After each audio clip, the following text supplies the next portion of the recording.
नर्मदे हर. नर्मदा पायी परिक्रमा माझे मनोगत. मी मंगेश आपटे, राहणार चिंचवड, पुणे. नमस्कार. नर्मदा मैयाच्या आशीर्वादाने व तिच्या कृपाछत्राखाली दिनांक 5 एप्रिल 2024 रोजी आमचा उभयंतांचा नर्मदा पायी परिक्रमेचा संकल्प सिद्धीस गेला. अर्थातच ह्यामध्ये सर्व ज्येष्ठांचे आशीर्वाद व तुम्हा सर्वांच्या शुभेच्छांचे पाठबळ होते. सर्वांना मनपूर्वक परत एकदा धन्यवाद. नर्मदा परिक्रमा हा आपल्या सनातन धर्माने दिलेला अनमोल ठेवा आहे आणि आपल्या संस्कृतीमध्ये सर्व पंचमहाभूतांना देवता मानले आहे. त्यातच सर्व नद्यांना माता असे संबोधले जाते. त्यांच्याबद्दलची कृतज्ञता व आदर व्यक्त करण्याच्या नानाविध प्रथा व पद्धती आहेत. त्यापैकीच एक वैशिष्ट्यपूर्ण परंपरा म्हणजे नर्मदा परिक्रमा करणे. भारतात नर्मदेपेक्षाही आकार, विस्तार आणि लांबीत अन्य अनेक नद्या असल्या तरी नर्मदेचे प्राचीनत्व व तिचे तात्काळ फक्त दर्शनाने पुण्य प्रदान करण्याचे श्रेष्ठत्व ह्या वैशिष्ट्यांमुळे परिक्रमा फक्त नर्मदा मैयाचीच केली जाते. परिक्रमा करताना फार काही कठीण नियम आहेत असे नाही व जे काही आहेत त्यामध्ये सुद्धा खूप काही लवचिकपणा बघावयास मिळतो. कारण प्रत्येक व्यक्ती त्याच्या आवश्यकतेनुसार व अनुकूल असे फेरफार करतच असते.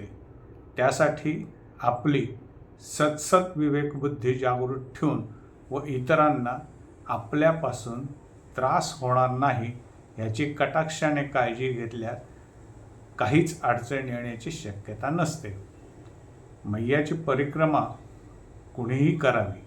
ह्यामध्ये वय, वंश, जाती, धर्म, लिंगभेद ह्याची अजिबात आडकाठी नाही.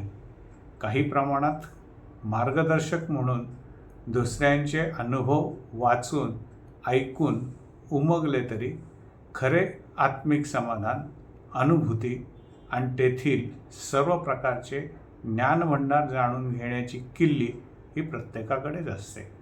कारण प्रत्येकाची वेगवेगळ्या विषयात रुची असू शकते आणि त्याकरता स्वतः परिक्रमा करणे जास्त श्रेयस्कर आहे. मागील पायी परिक्रमेमध्ये आमचा शेवटचा मुक्काम नर्मदेश्वर महादेव मंदिर, खंगवाडा, सनावद येथे होता. तेव्हा तेथील ज्येष्ठ स्थानिकांनी रात्री भोजन झाल्यावर बराच काळ वेगवेगळी भजने गाऊन नर्मदा मैया आणि तिचा परिसर यांचे आध्यात्मिक तसेच भौगोलिक महात्म्य तसेच तिचे भक्तांवर अलोट प्रेम यांचे भावनाविवश वर्णन केले. ह्यातील एका काव्याचा भावार्थ असा होता: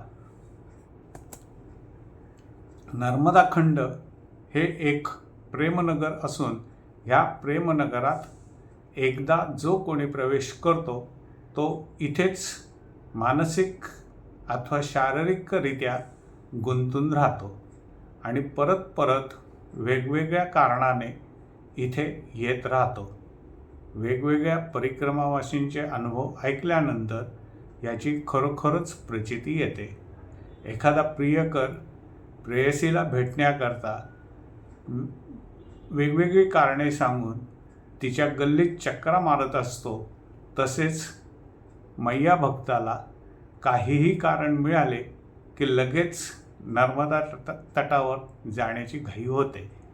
अर्थात इथे नाते हे मायलेकराचे असते.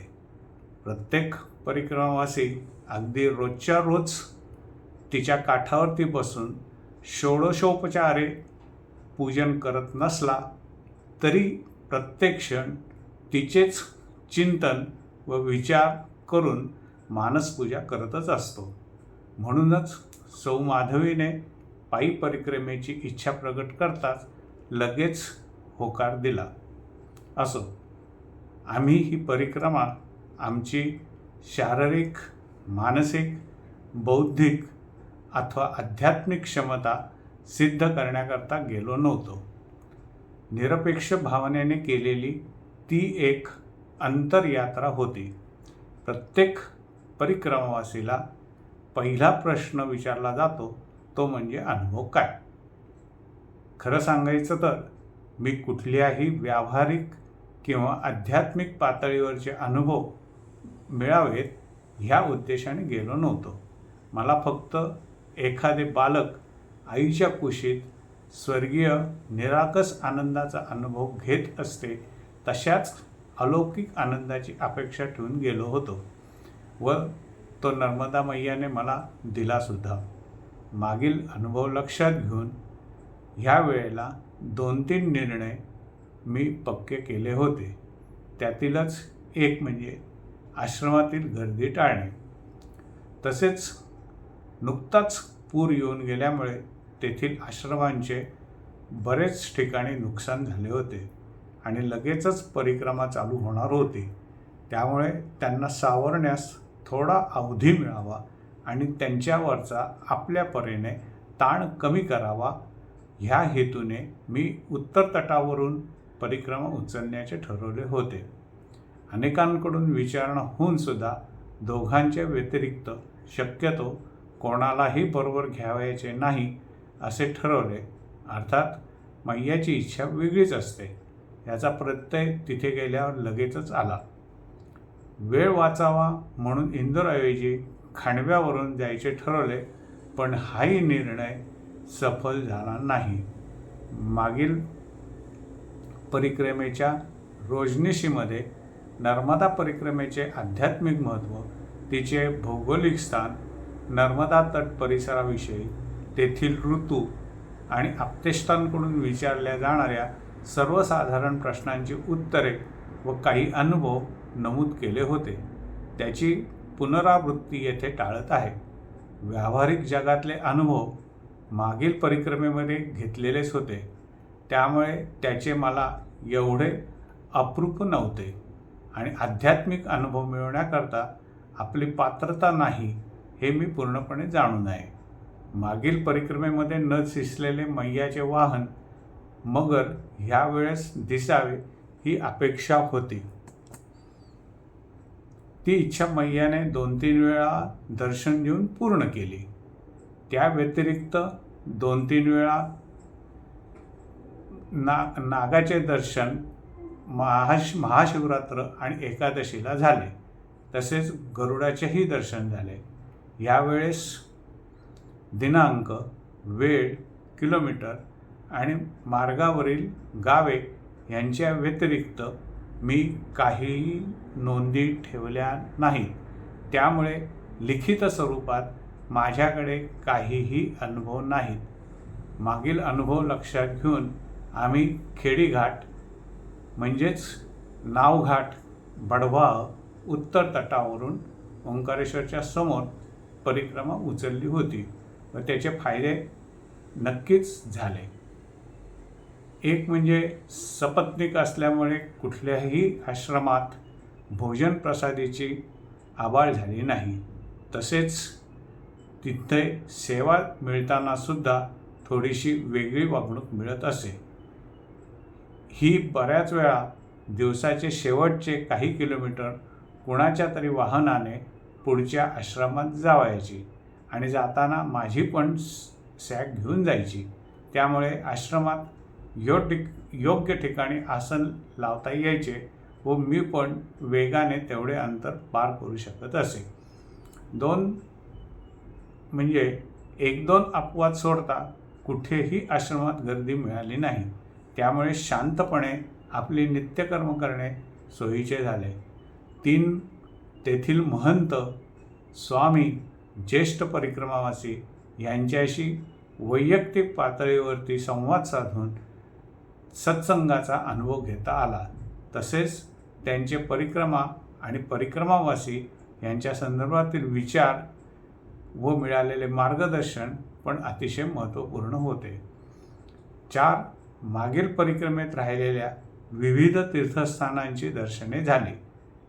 काही अनपेक्षित स्थानांना पण भेटी देता आल्या आणि हे अनुभव फारच आनंददायी होते.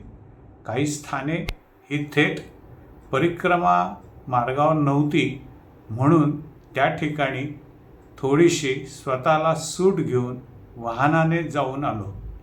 उदाहरणार्थ सीतारपटन, बगलीगाव, महाराजपूर, कोटेश्वर महादेव, नसरपूर, संत सिंगाजी महाराज समाधी, पुनासा धरण इत्यादी.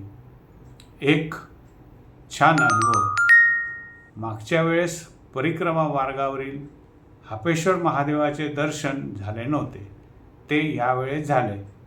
तेथूनच पुढे उत्तर तटावरील दुर्गम शूलपाणी जंगलातून जाण्याची माझी तीव्र इच्छा होती, पण हिचा नकार आणि बऱ्याच जणांचा न जाण्याचा सल्ला यामुळे तो बेत रद्द करण्याचा विचार करत होतो.